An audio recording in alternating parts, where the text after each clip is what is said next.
New York moves the rest of the world. Whatever trends that we create here, it just goes around the globe.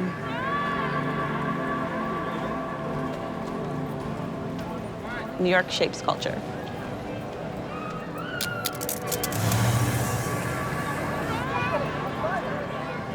My name is Jackie Grandchamps. I try to be the mentor to people that I never got. I would say before you're starting a business, decide if this is something that you are going to be passionate about for the next decade. You have to realize that it takes 10 years to be an overnight success. First time I sold was in a market on the street, and that's when the spark that this could be a business was really born. At the time, the makers movement was in its infancy. You couldn't find handmade goods anywhere. I wanted to expand on that idea. From a monetary standpoint, I've completely bootstrapped the business from the beginning. It's interesting how everything happened. It was really very organic. After 2008, I found myself laid off, and that's what led me to find a hobby, which was soap making.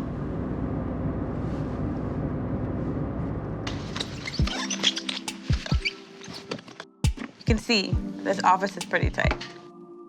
I kind of have the space, if you look around, it's very modular. Things can move around, things are collapsible. Like these are just my foldable market tables. So sometimes I'll take them down if I need more space. I started making a lot of products. It started to become a little expensive. So I thought, like, I have to start selling this in order to kind of feed this love of mine. I think the customers inform everything I do as a business owner. I found that people wanted to keep in touch, so that's where social media started really playing a part. One of the drawbacks of social media is that every time an algorithm changes, you are not being seen. Maybe 10% of the thousands of followers that you have are seeing you. Make sure that you're taking the audience from social media and getting them onto the mail list so that you can continue to communicate. The most important thing I would say, build your email lists. As I was forming the business, I was a little bit unsure of the quality. Was it good enough? Were people just being nice and saying that they liked it? I come from a family of very strong women and very independent women.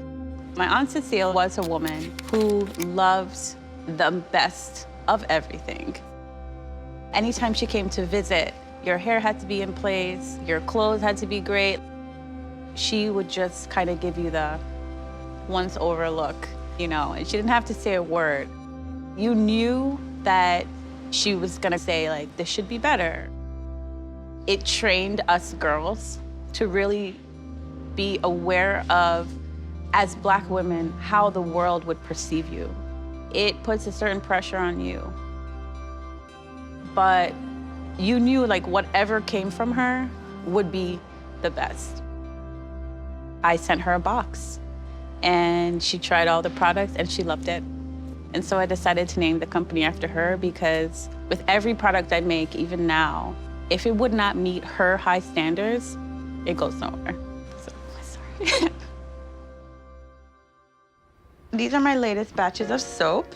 The detoxifying charcoal soap has been my #1 bestseller since I started. Kind of my baby. It took 2 years to develop that formula. So anytime you make handmade soap, it actually takes 30 days for the soap to cure. And then you test, and then you try again. So that one I'm very proud of. I don't know if people believe in like Reiki or infusing your energy.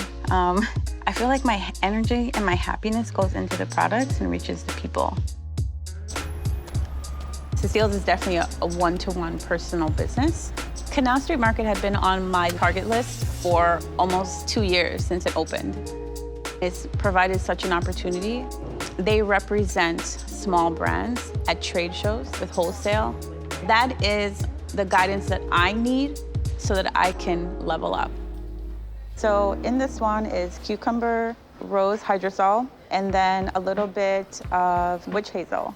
Brands say that they want to build a relationship, right? But what does that relationship actually mean? This has really prompted me to start doing questionnaires, nailing down my target market.